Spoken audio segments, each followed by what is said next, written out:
একটা সভা করেছে এবং তারা বলেছে যে অতি সত্বর এটা না করলে রাজপথে নামার একটা ঘোষণা দিয়েছে। তো এই বিষয়ে আমরা যদি গণতন্ত্র মিন করি তাহলে তো অবশ্যই সরকারি দল, বিরোধী দল বা সরকারে যে দল আছে এবং বিরোধী দলের মধ্যে আলোচনা, ডিসকাশন, ডিবেট, ডিসকোর্স এগুলো অব্যাহত থাকবে।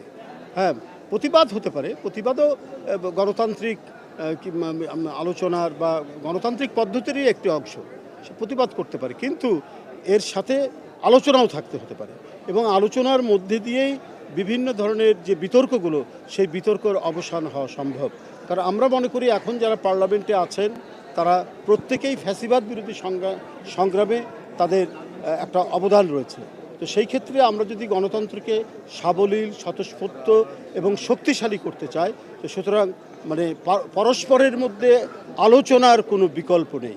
ডিবেট ডিসকাশনের মধ্যে দিয়েই যে উদ্ভূত যে প্রশ্নগুলি আছে সেই প্রশ্নের মীমাংসা হয়ে যাবে এবং তাতেই আমাদের গণতন্ত্র শক্তিশালী হবে।